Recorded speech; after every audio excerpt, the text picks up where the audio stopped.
All right, everybody, it's time for us to talk about some Jeffersonian democracy here for just a minute. And if you've downloaded the Federalist Era PowerPoint, this is going to make a whole lot more sense. And if you will go through that, not just click through the slides, in that little edit kind of mode, but we'll actually play the presentation and go through it. It'll help set this up a little bit so we get to the age of Jackson. And what I've got here on as the subtitle is this an apt description or is it a misnomer? Jefferson and Jackson both are going to get their version of democracy thrown around a good bit. Jacksonian democracy. Well, here we have Jeffersonian, and the question we've kind of got is it really what we should call it, or is it just kind of a misnomer and it's really just an evolution of that Federalist period that came before with Washington and Adams?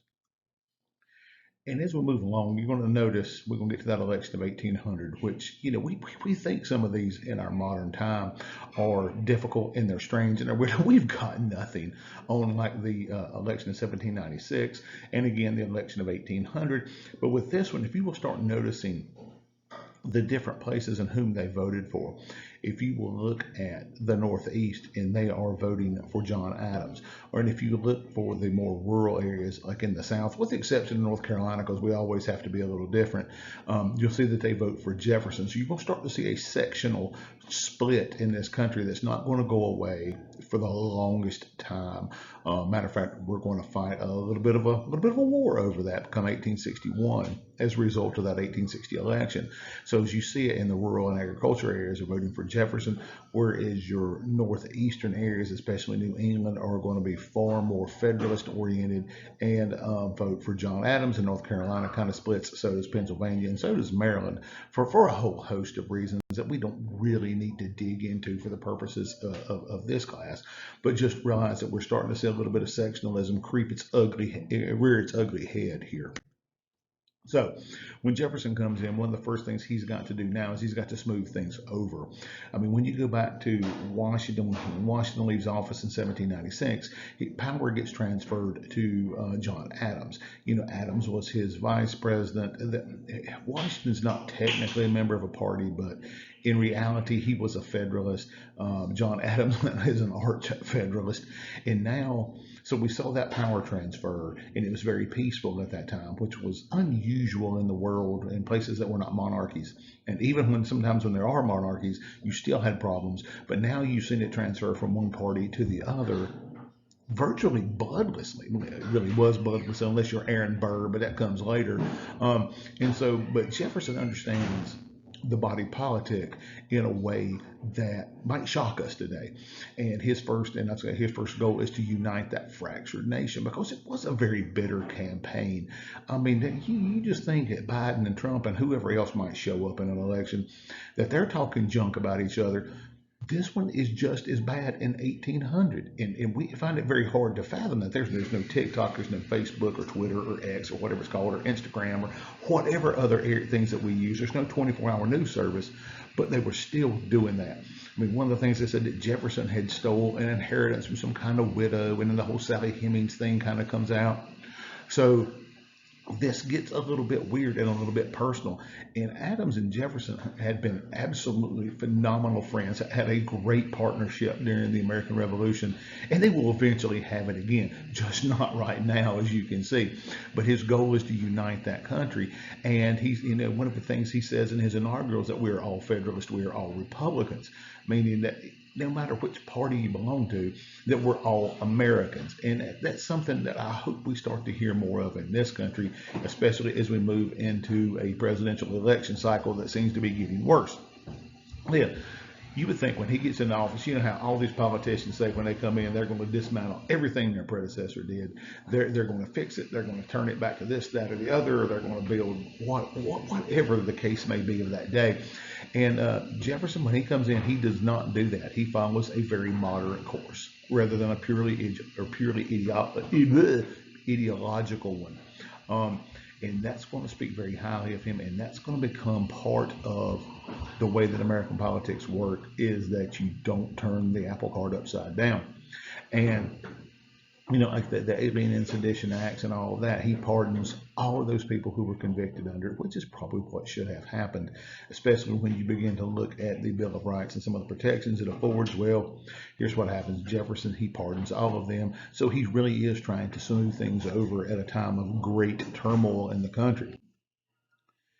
And we also end up with the 12th Amendment. And as a result of that crazy election with Burr and Hamilton and all of that stuff going on. So what ends up going on here is it's a response to the election of 1800. Today, I don't know why in the world a little bit of that's cut off, but if you look down at that very bottom bullet, it says now the president, the vice president will run on the same ticket and be voted on separately. But what that does, could you imagine a case where you have President Biden and Vice President Trump? Because that's what you had in 1796. You had President John Adams, Vice President Thomas Jefferson, members of different parties really have a huge falling out, working for their own ends. That's not a good way to govern. So the 12th Amendment is one of those that comes very soon after the Bill of Rights is passed, but it is in response to this election of 1800, so these things don't happen again. See here. Well, there we go, talking about the electors meeting in their respective states. Well, that was a big thing on January 6th back in 2021. Hopefully we see nothing like that again as long as we're all alive.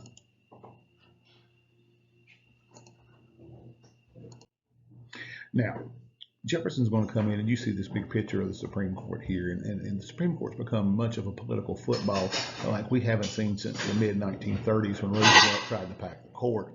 It's become one today because its ideological stance right now is a little different from the sitting presidency, which that's always fun. And people have been talking about getting rid of the Supreme Court or making it this or making it that. They've been doing that since literally since this particular time period that we're studying. So what does Jefferson do with that judiciary? Well, he has to deal with what we've called midnight judges, and I think the Yawp does a pretty good job in talking about that. John Adams is supposedly signing, commissions for judges up until midnight on the day that he has to leave office. That's probably not true, but it's a good little image to stick in our head. And these midnight judges are Federalist judges, and like federal judges today, they have a virtual lifetime appointment. And so now Jefferson, this Democratic Republican or whatever we want to term him at that time, has got to deal with all of these Federalist judges forever and ever. Amen. Okay. That's one part of it. That's part of navigating politics in America. If you're in power, you've got to navigate some of these pieces. Joe Biden's experience today, Donald Trump's experience, and you just keep on going back. Everybody experiences that part of it. It's part of the check and the balance of the way our government's set up. Now, it really comes to fruition right here, just after the 1800 election. And so what happens is the Republican-controlled Congress is going to upheaval them. Guess what? We have to follow the Constitution, folks. That's why we spent a whole week on it, just about. But what happens is John Marshall becomes one of the key judges, okay? John Marshall is going to be perhaps the most important Supreme Court justice that has ever been in this country. And again, that is a judgment call on my part to call him that. But he does something that in one of the cases in Marbury versus Madison that we feel the results of today. I used to tell students when I taught high school for decades that find me in the Constitution where it gives the Supreme Court the power of judicial review, and I'll give you a $100 bill. The reason is it's not there. It is simply not there. John Marshall is going to do it because John Marshall, even though he's Jefferson's cousin, yes, he's Jefferson's cousin, that he is going to want to strengthen the power of the federal government, and he does it through the court system. Okay, he does it through the Supreme Court itself, which is going to be very interesting. He and Andrew Jackson, later when Jackson becomes president, are going to come to loggerheads over this issue. Okay, but he is going to do it, and Jefferson, sitting there as president, has to deal with it. In that case, is Marbury versus Madison, and I have no idea why that little bit of this is sitting down there at the bottom. This is a very old presentation. In fact, it's probably older than most of you in this class, but it still works, so I see no sense in redoing it until today when it's making this mess. But it's okay. It's not going to bother. It ain't going to hurt anything. So what happened? So William Marbury, he's one of those midnight justices. And now that they've been appealed, they refuse to seat him, blah, blah, blah. That's not important. But what is important is he has to try to sue to get his job as a federal judge. So he does. Okay. And so what happens is it's going to make itself all the way to the Supreme Court. And Marshall is going to use this as his stage to strengthen the Supreme Court and to strengthen the power of the federal government. So he turns it into a constitutional issue. We see court cases like that from time to time in this country, but this is the first big one. This is the first time it really happens. And so he's going to base it on that Judiciary Act of 1800, which, again, I've said here, that's no real consequence to us in this particular course. Now, if you're taking a constitutional history class, then it becomes important, but it's not to us here. So what happens is, and I say John Marshall can't rule by himself. He just writes the majority opinion. And he says, in his majority opinion, that the court was the only branch that has the power to say what the Constitution means. It is not in the Constitution that they can do that. But it's from here, it is from this case, which stems out of this 1800 election. And today, in this particular time, right now, we are still dealing with it and we accept it. Now, in here in a little bit, when we study Andrew Jackson, Jackson says, Mr. Marshall's made his decision. Now let him enforce it. There comes part of the problem. The court can't enforce its own rulings, okay? Whereas today we'll throw an impeachment on somebody in a heartbeat. That was unheard of at that particular point in time, okay? That's not what you did. But now, so the Supreme Court now has that power to say what the Constitution means. That is going to be important as we move through the remainder of this course and into your own lives today. So, in the case of Marbury versus Madison, the court had 4 questions. Number 1, was Marbury entitled to his commission? I think we've already seen, yeah, he was. Then does it authorize the court to issue this writ of mandamus? Doesn't matter to us here. Then Section 13 of the Judiciary Act, is it constitutional? That is incredibly important, because the 4th question, if it is unconstitutional, does the court have the power to declare it void? In the yellow right here, you can see what John Marshall writes in his decision. Okay, he says, if an act of the legislature is repugnant to the Constitution, we need to write like that today, it is void. There it is. Boom. It's over. Yes, we determine that. Okay, and the Judicial Department is the one who says what the law is. Biggest, most powerful Supreme Court decision of all time. Now, so Jefferson's got to deal with that, which he doesn't particularly like. Then he has been a pacifist. Okay, he wants to reduce the size of the American military establishment. He'll be an old radical Whig in a lot of ways. Now, so he's going to reduce it, because if you've got this big giant, tens of thousands of man army at that time, 100,000 man army at that time, which is not much smaller than the American army was at the beginning of World War I. But anyway, if you've got all of that, it could be used tyrannically. Okay, remember, Jefferson is a child of the Enlightenment. He is a proponent of the old radical Whig ideology. And so we're going to reduce it. We're going to reduce the size of the military. That's our Navy, and that is our Army at that time. All right? So by the end of 1801, Barbary pirates over in what is now Libya started getting all kinds of rowdy in the Mediterranean, attacking American ships and doing this and doing that. And now Jefferson's reduced our Navy to what was termed the mosquito fleet. And now that they're getting rowdy like that, what are we going to do? Okay. He's going to send what few Navy and Marines that we have over there to deal with them. The Marine Corps fight song, from the halls of Montezuma to the shores of Tripoli. This is part of that. This is part of their fight song right here, because they have to go deal with the Pasha of Tripoli over in Lebanon. All right? And so what happens is, so America takes on these things and we whip them. Okay, yeah, woo, we're America, America. But in a lot of ways, it is like that, because it gives us some legitimacy around the world. This country's not going to let a foreign entity, the Pasha of Tripoli is not really a government, but this foreign entity is not going to be able to push us around. We're going to do something about it. So Jefferson moves from pacifist to warrior when it suits his ends. And you're going to notice that a lot. A very classic paradox in so many ways, because when things suit his ends, he's going to do it, even though they don't fit his stated philosophies. And case in point is right here in Louisiana, or as we may say here in North Carolina, Louisiana. The Louisiana Purchase Louisiana had one thing that everybody in America wanted, or the powers that be wanted, and that was the port of New Orleans. Not because of Mardi Gras, though that can be fun. That was the biggest port in the Mississippi region. It was absolutely essential to developing the Mississippi River Basin and for commerce around the world. So what happened is when Napoleon does his thing, when he's over there running wild over in Europe, and we're just like, whatever, y'all have at it, he gets it back from Spain. And then all of a sudden, boom, nope, America, you can't use it. Our right of deposit there, it's going to show up somehow. And I mean, not depose, it's supposed to say deposit. Anyway, promptly cuts it off, which means all that stuff that comes down the Mississippi River, we can't do that anymore. That is a problem for farmers and other things. So what happens is he cuts it off because he's planning on building an American empire. Okay, he decided that's what he wants to do. We're going to spread out from Europe. He's going to come over here. He's going to get that giant French empire back. Remember, it was really big, though sparsely populated. And so now what's happening is he plans on doing that. So we can't have that, but especially can't have him with using New Orleans. So Jefferson sends people to buy New Orleans itself. That was all they had the power to do, was to negotiate with France to buy New Orleans. Now, if you go in that Constitution, you find me where it says the president can end up sending people to buy land. It's not in there. Remember, Jefferson's strict constructionist. If it don't say you can, then you can't.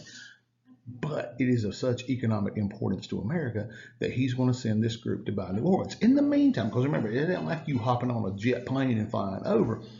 In the meantime, in Haiti, which is a French colony in the Caribbean, at that moment, a man by the name of Toussaint Louverture leads a slave revolt. It is a massive slave revolt, and it takes them forever to put it down. It's awful, and Napoleon is quoted as saying, damn sugar, damn coffee, damn colonies. It's not worth it. Okay, especially with the gathering coalition that's coming against him. It's going to end up at places like Austerlitz, and then eventually, after he's exiled, comes back at Waterloo. It's not worth it at that time. He has more immediate troubles back home. So this Haitian revolt really puts America in a good spot, because his people, his agents now offer to sell the whole dang territory for like $13 million. It's behind my head there, but it's roughly a penny and a half an acre. That's consistently what we see in textbooks, but it is huge, all the way from the Mississippi River to the crown of the Rocky Mountains. This is massive. Jefferson can more than double the size of the country overnight. But is it legal? Is the question. Is it legal? And so you see that right there, that little kind of tan color, that's the Louisiana Purchase. This is massive. There are things out there nobody knows about. They have no stinking clue. Some people think there is a water route all the way from that Mississippi River up through the Missouri River and whatnot, all the way to the Pacific Northwest. I'm here to tell you there's not, but they didn't know it at the time. Okay, that prairie land, everybody thought, oh, it's desolate, it's barren, it won't grow trees, you can't grow crops. Right, that is the breadbasket of this country to this day. So this is an incredibly good thing if you want to see America expand and become more powerful. It is fantastic. Only problem is it legal? Is it constitutionally viable for him to do it? And you've got, John Marshall sitting there who's decided we can tell you what is and what is not constitutional. So what are some of the issues here? Well, number one, it does violate his principles. What is the H word that we would probably use for somebody who does things like this? It's being quite hypocritical, though I tend to think Jefferson is more of a paradox than he is a hypocrite, because sometimes there's things you've got to do in your role as the commander-in-chief and the president of the United States that you may not want to, but you have to. And this is one of them. You have been offered this incredible opportunity. You got to take it, even if it does violate your principles about the power of the federal government. Because of this bullet right here. If he doesn't do it, somebody else is going to. Some other country is going to get it. And we don't know who, we don't know how, but this is your opportunity. It would be like getting in on, I keep telling my parents, why didn't you buy $1,000 worth of Microsoft stock when I was about 10 years old and I would not have to work anymore? It's that kind of opportunity right here. If we don't buy it, somebody else is going to. And then, so he's going to double that size of America, and that's going to become tremendous farmland, which Jefferson wanted a nation of farmers anyway, so he's going to do that. And we're going to see this switch. Remember the Federalists, the strong federal government people? They're no better than Democrats and Republicans today. In a switch, they decide, oh, we're going to oppose it because it doesn't say you can, Mr. Jefferson. Had they been in the same position, they would have done the same thing. But it's just politics of today and politics of 1801 are almost exactly the same. But what does it do? No matter the other foibles that Jefferson may have, and we could sit there and play with those all day long. But it does seal him as a great president because, yeah, he does. He doubles the size of the country for pennies, pennies, pennies on the dollar. And so now, what's out there? Well, he's going to send a group under Meriwether Lewis and William Clark, a group of Army soldiers in this Corps of Discovery, he's going to call them, and they're going to set out from St. Louis and figure it out.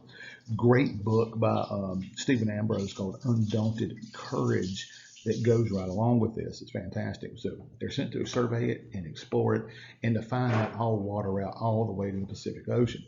They're not going to find that, but they're going to find a lot of other things in the meantime. It takes them 2 stinking years because they're in canoes and flatboats and on foot, and they've got to go across the Rocky Mountains. They have to weather these winters, and they got to turn around and come back. And so it takes them 2 stinking years. And I think driving, to the beach is bad. I mean, these guys, 2 solid years, they're going to be gone. And what they found is not what people want. Is they kind of consider part of it to be a failure that we're sitting around here going, what? They found that land in the plains is incredibly rich in natural resources and it's growable. Trees, who cares about trees? You can grow anything you want just about on those plains. And we're going to later on. And what happens is now that we've got it, we kind of sort of maybe know what's in there. There's a lot of Native Americans, there's a lot of this, a lot of that. It's going to create a climate of expansion as we begin to move west, jump the Mississippi and go west. And it's going to create a climate of removing Native Americans in order to, facilitate this expansion, which is another ongoing process that we're going to see in this country. And then 1804, now Jefferson's got to run again. Well, you know what? He's been the man. He has beat up the Barbary pirates. He has expanded the size of the country. He didn't turn the government upside down. We had an election like that when I was a young person. It was the election of 1984, and Ronald Reagan had won in 1980 for a variety of reasons. If you take History 132, we'll talk about them.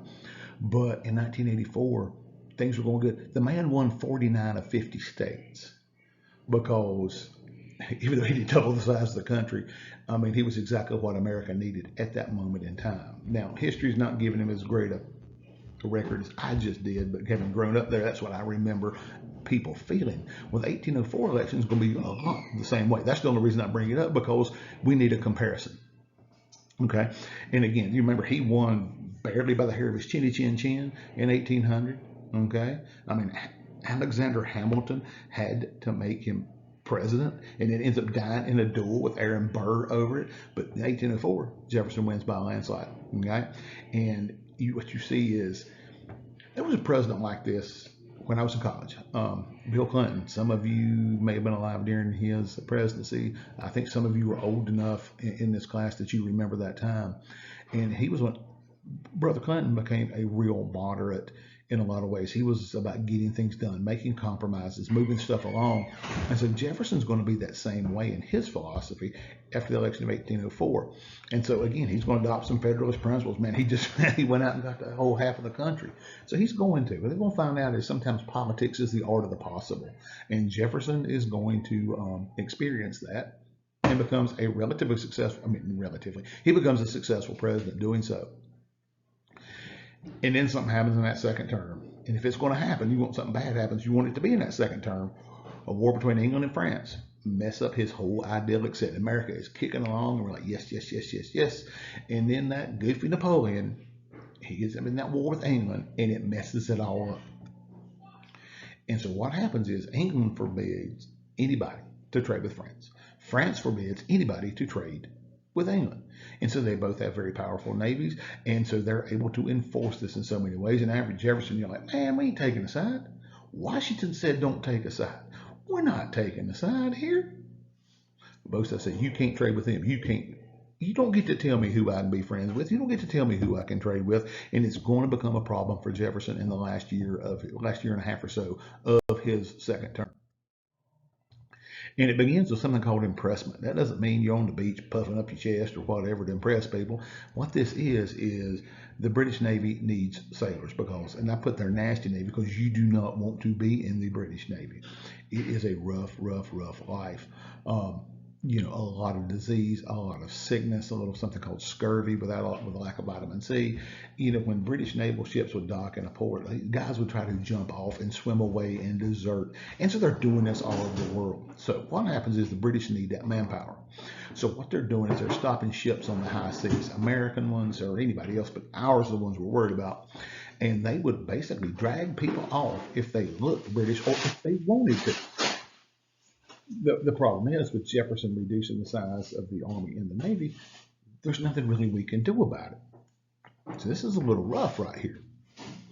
And so we've got this going on. It's basically what the legalized is not the right. They're basically kidnapping American sailors. And if you look at that number, 6,000, okay, well, whatever. But that is a huge number at that time. If it's 6, if it's 1, that's a big number. And so now if you're Jefferson, you've got to do something about this. And he does, and it's not that successful. Now, in the meantime, USS Chesapeake, which there were no F-18s flying in the background and no modern destroyers, it's just whatever. It's just a nice picture of an American frigate.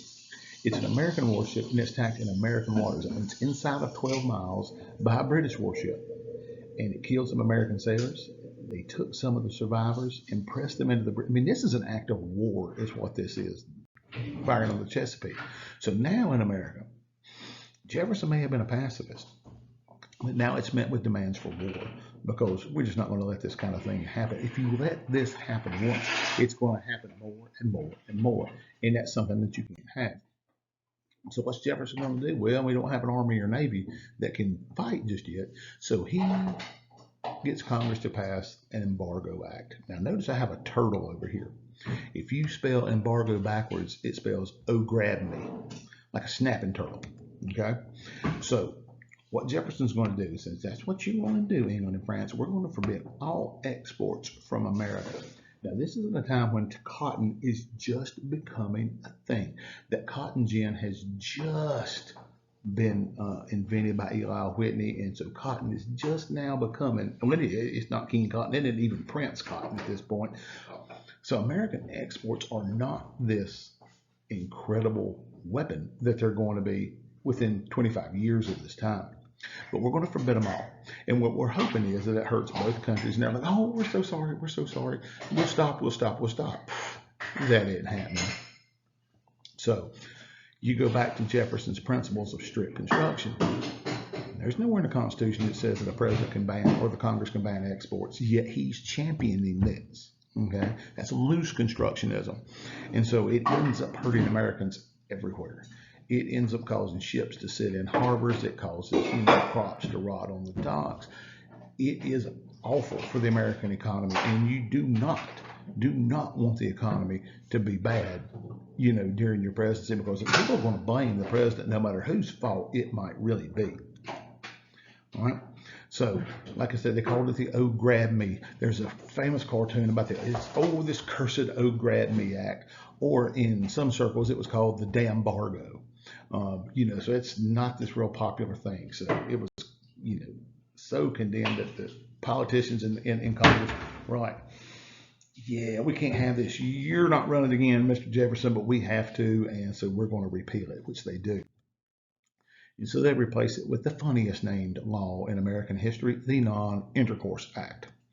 Now, it's kind of funny to us today, and we have to chuckle a little bit, but what happens is the Non-Intercourse Act said, you know what? We can trade with any country except Great Britain and France. So it reopens it with everybody but those two. Again, trying to hurt them. Guess which two countries we traded the most with? You got it, England and France. So it's not that great, but it is a step in the right direction. Okay.